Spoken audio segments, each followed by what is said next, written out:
evolve as a culture. People they become more accepting to things that, quote unquote, aren't the norm.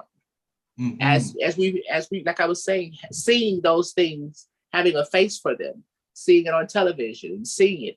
We're all human and we're all doing the best that we can with this thing that we have called life.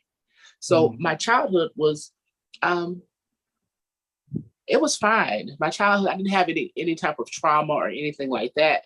I probably would say that the only thing that I really remember about my childhood is that I performed in the choir. I played Mm-hmm. basketball. I played football. I played baseball.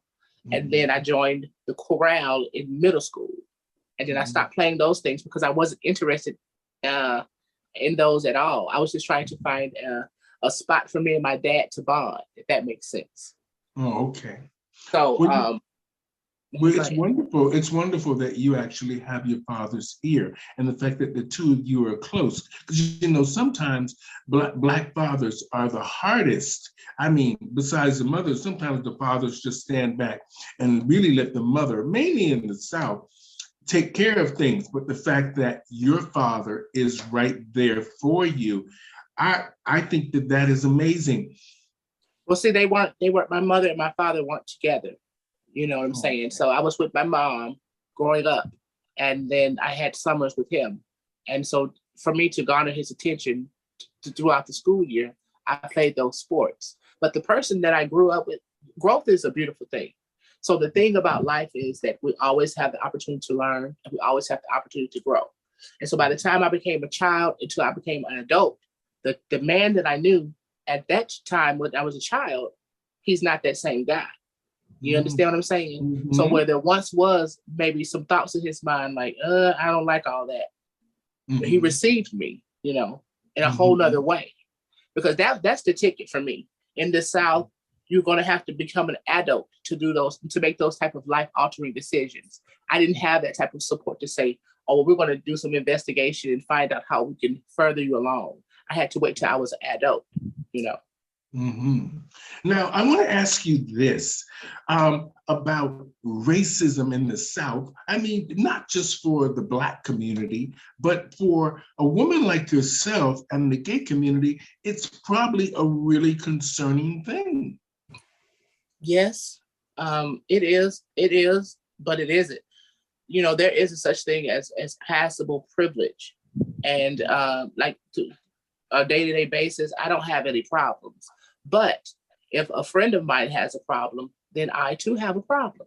And Hmm. so I'll say, more than anything, it's just the racism as a whole. When you're black here in this area, it cannot be it can be hard. It can be difficult, and you'll have to find there is, I'll say this, so there is like things that aren't spoken but understood. And so when you have those types of things, you just kind of stay away from this stuff that can bother you. Hmm. This the people, the areas that can bother you. But as far as me navigating through day to day, I'm blessed that I don't have that problem.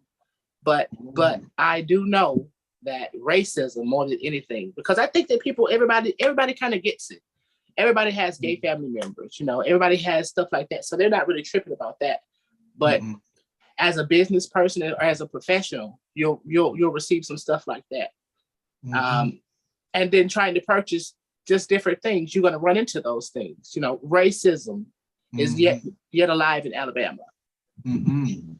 Okay, because the reason I'm asking you this is because we want to have a real understanding of what the gay community goes through, whether you're a trans woman or just a cis woman or a gay man in Alabama and Right. just in life. We want the world to understand that racism is alive and well in America, and that these are things that we deal with all the time that keeps the Black community from moving forward and tries to sort of mute us and keep us in control.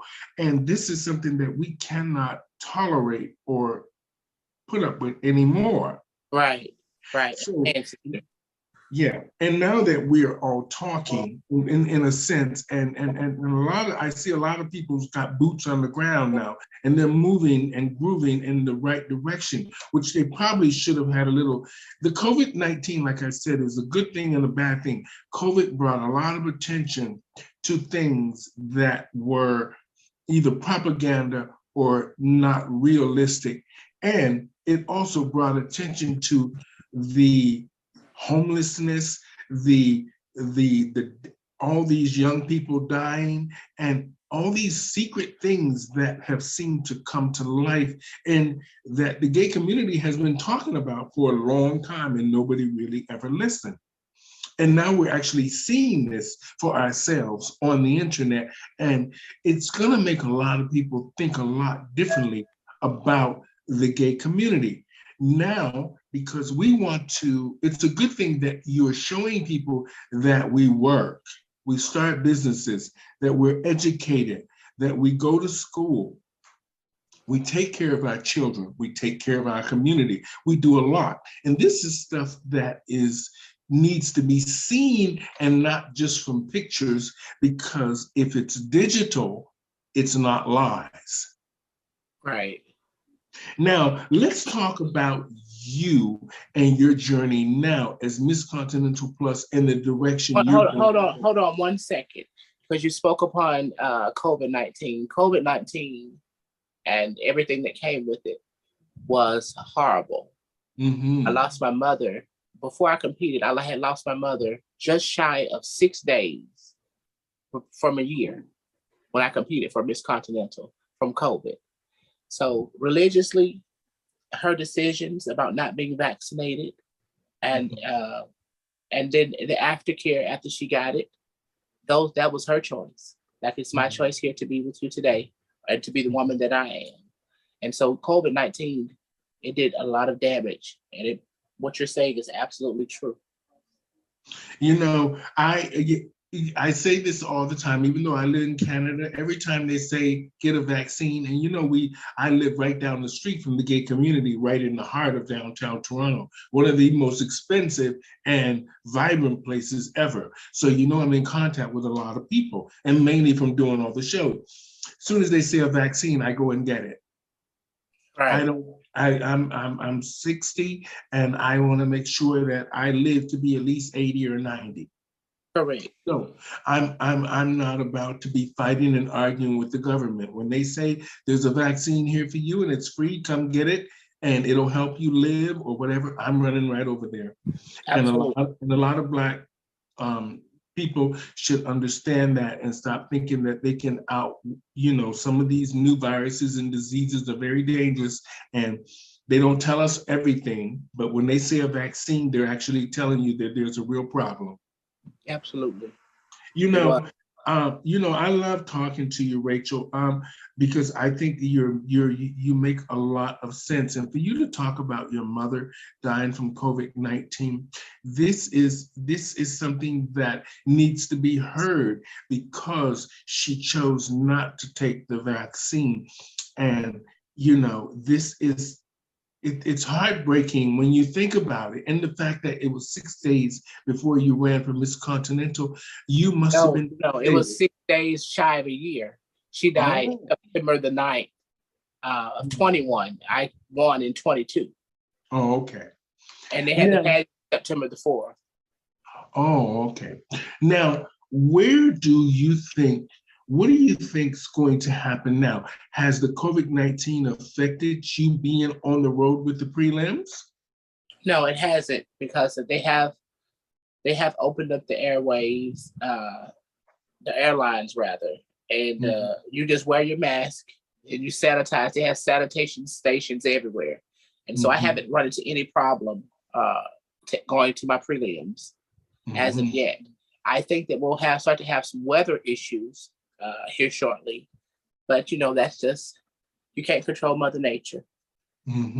So now that you are Miss Continental Plus, what do you plan? What are your thoughts about your year? I know that it's fantastic going to the different prelims, but what is it that you're most excited about now? I won the pageant in September, and I'll be relinquishing my title in Easter, April. So it won't be a year, but we'll still get the opportunity to do a number in September. So my plan that I had when I won and the plan that I have now, I like to say that I have now a newfound sense of urgency to get everything that I had stretched out for the year done in a shorter period of time.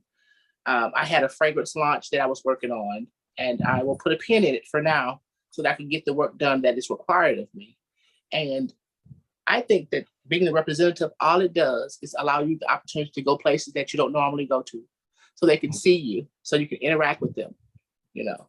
And that's the job that I have, to show up and look lovely and to be kind.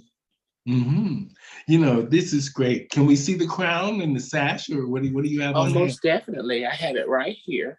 Oh, wow. Look at that. It's beautiful. Thank you so much. Thank you so much. It says Continental. It just says. I have this. Oh, wow. Look at that. Look at that. I won this the night of. And then of course, I have this.